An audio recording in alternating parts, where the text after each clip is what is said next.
Yeah, this is really cool. I think, like, the fact that you guys are here is cooler than me holding this book. Honestly, it's really good to have everybody here. So, okay, so this story that I'm going to read from is called The Cap Story. And so it's about these kids in New York. And they are in high school. And the narrator is talking about this guy named Caps, who's a famous figure. And he wants to meet him.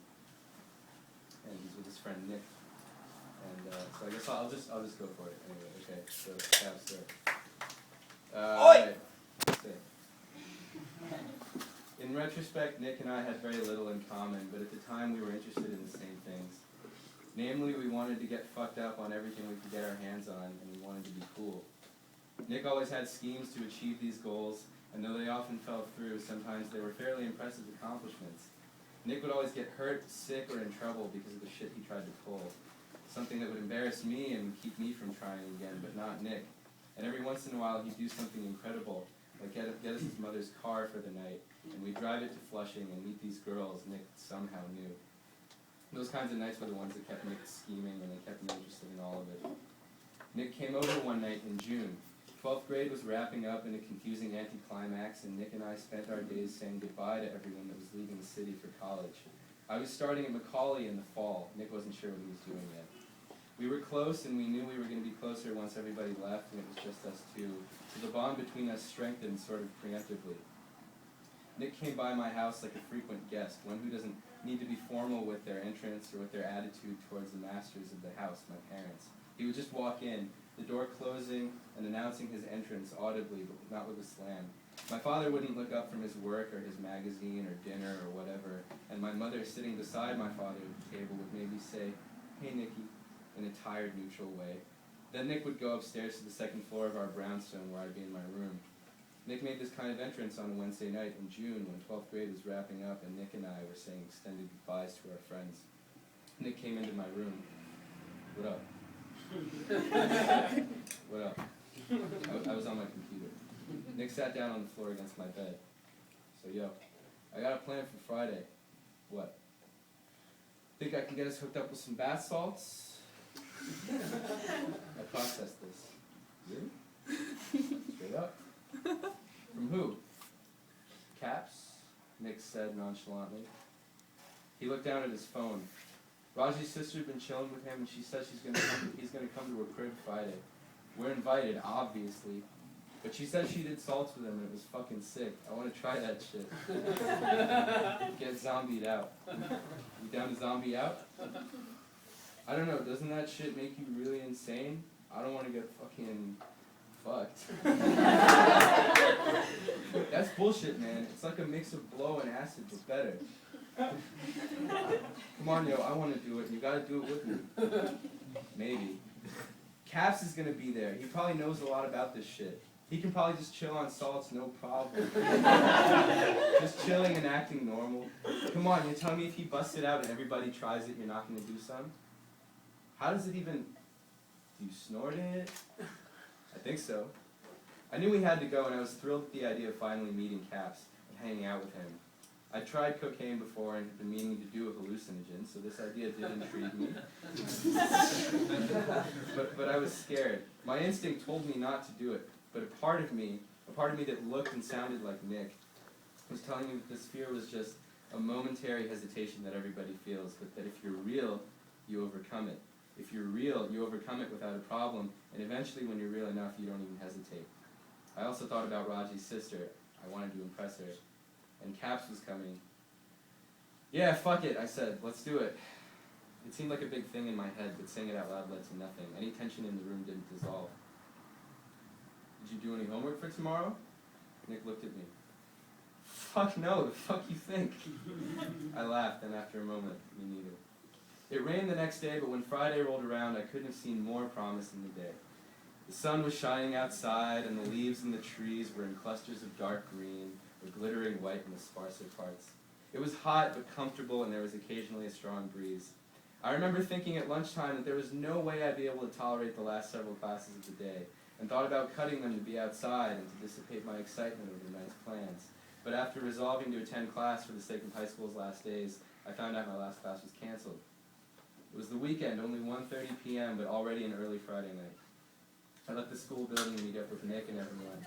I remember admiring the scenery and the circumstances of the day from a distance, like I were meeting someone for the first time with indifference, knowing that I would greatly appreciate them later on. We waited for everyone at the traffic island on Broadway in 82nd, smoking cigarettes and sizing up anyone our age that walked by.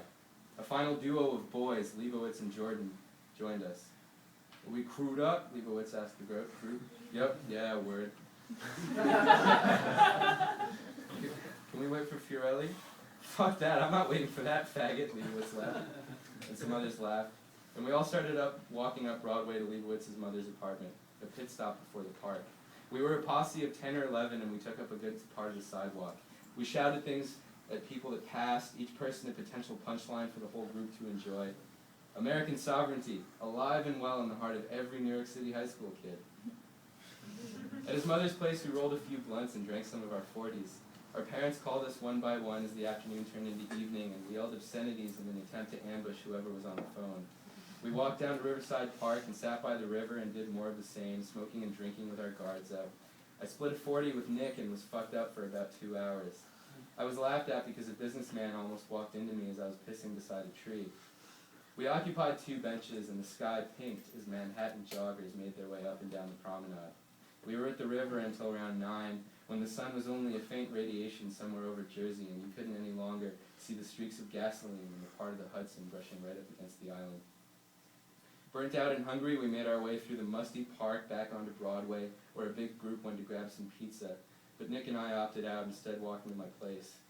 My parents weren't home, so we sat down on the couch in the living room and turned on the TV. It was about 9:30, and though we were somewhat spent from the day, we were both silently excited enough about our plans that we sobered up and found a strong and prominent second wind. I went upstairs and took a shower while Nick sent texts and watched TV.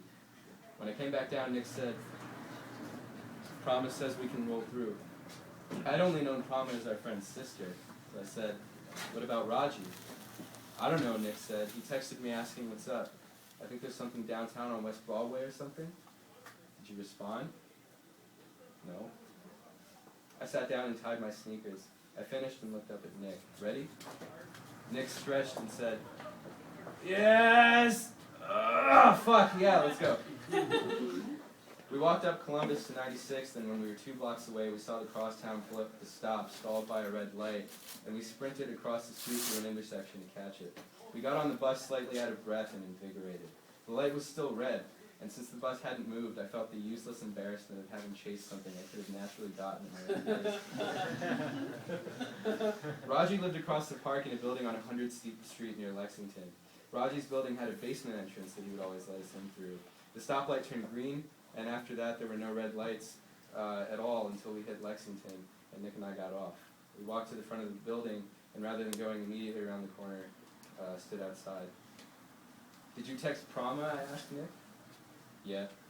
"What'd she say?" Nick checked his phone. "Nothing yet." "Alright, call her." Nick looked at me. "Nah, let's just wait a minute." "You got a cigarette?" "Yeah." He gave me a cigarette, and he gave me a cigarette and took one for himself, and we both paced and smoked. I finished mine and leaned against the car. "Dude, this is retarded. Just call her. We're here." "Can you just chill? Just wait a minute." "Dude, I don't want to wait a minute for no reason. Just call her. You literally fucking have the phone in your hand. Don't be a bitch, dude." "I'm not being a bitch." "Then fucking call her!" Nick made a face and called Prama. "What up? We're outside." "Just us two?" "No." "Okay, sick. Should we go through the back?" "Yeah, I know where it is." He started to walk towards the basement entrance and I followed. "Yeah, I guess I have. Alright, see you in a sec. Peace." He pocketed his phone. The elevator was slow and hot and the wood print paneling was peeling off the walls. When we arrived at Raji's floor, we could hear music and laughter emanating from his parents' apartment. 1 or 2 prominent voices. We approached the apartment door. We heard, "Prama, you crackhead, what's wrong with you?" And laughter and stomping footsteps. Nick hit the doorbell twice. The noise in the apartment decreased suddenly and there were footsteps towards the door, which swung open to reveal Prama. She was dressed up a little and wearing a lot of makeup, and her shirt was revealing. Her eyes were slightly bloodshot, and she was holding a Diet Coke bottle with very little left in it. "Oh my God, hi," she said, and hugged Nick. "What's good?" "What's good, Palmer? Good to see you."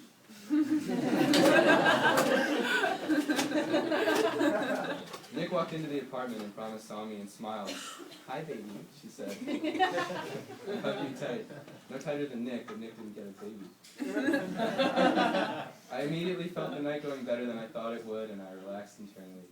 Prama walked past us into the living room, which had 6 people sitting around on the couch and in chairs. Prama sat down on the floor, and we joined her after greeting the 2 guys that we knew. They were 2 years older, guys from Prama's grade, and I'd spoken to them a few times. I wanted to ask them what college was like. One of them was on his phone.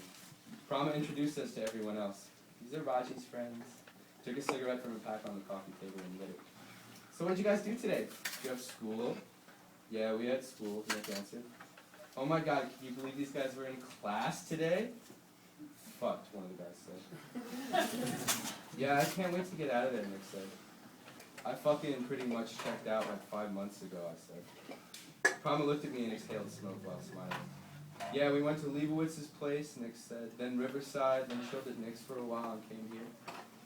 "Who's Leibowitz? Do I know that kid?" one of the guys asked Nick. "You know him," Prama said. "He's Raji's age, kind of tall, big curly hair. He was on the basketball team. He hooked up with Liz that time." "Oh, I know that kid." "He's got a buzz cut on," Nick said. "That's crazy. I forgot his hair used to be like that." One of the guys did an impression of Prama. "His favorite color is blue. He likes dogs." Everyone laughed. "Shut up," Prama said, laughing. "Whatever, I met that kid a million times." She asked for a cigarette. There was a silence. "It's chill you guys' parents let you smoke inside," Nick said.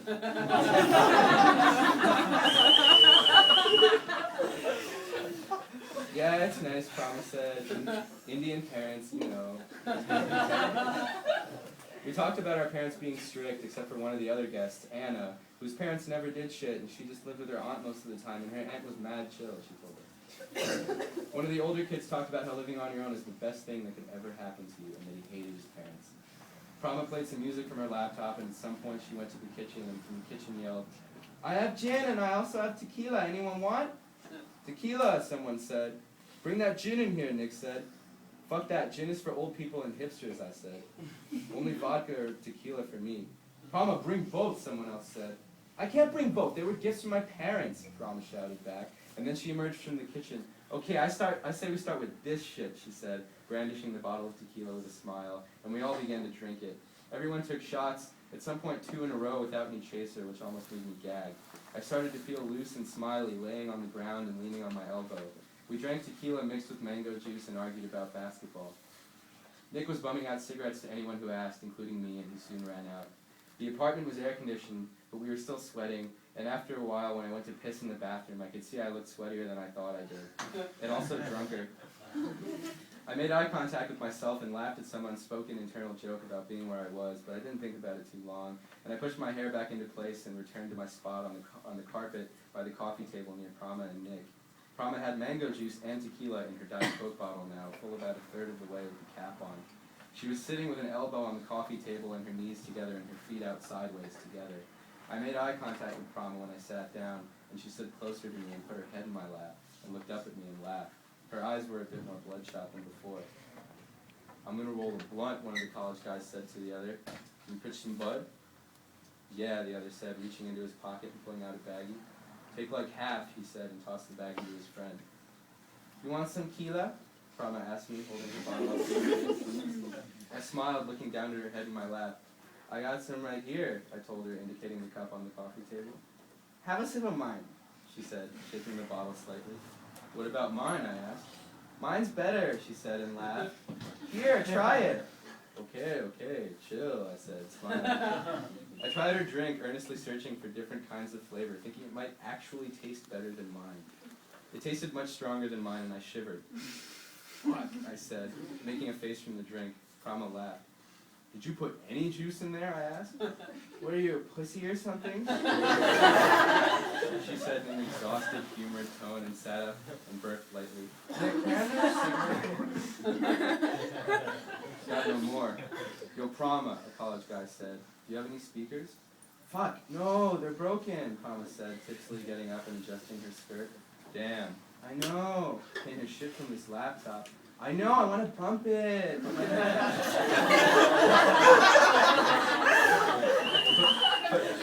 But my neighbors would also probably get mad anyway, so it doesn't matter. She looked around the room with 2 slow turns of her head. Has anyone seen my phone? iPhone? The same guy asked. Yeah. It's right under the table, he said, pointing. Prama got on her knees and looked under the table. She was right next to me, her knees and hands pressing into the carpet, and I could see down her shirt. Oh shit, she said, reaching under the table. She grabbed her phone and sat upright, looking at the phone. Oh shit, Cap's called twice. I froze, and maybe Nick did too, but I didn't notice that anyone else did. Hit him up, Prama's friend Anna said. Shit, he texted me, Prama said. What'd he say, Anna asked. Just, what up? Prama put the phone to her head. Yo, my bad! She listened and laughed. I'm really sorry, baby, my phone fell under the table, I didn't see it. Where you at? Oh, shit, come up. Okay, come around the back. Yeah, okay, bye. She put the phone down. He'll be up in a second. That's all I'm going to read. Woo!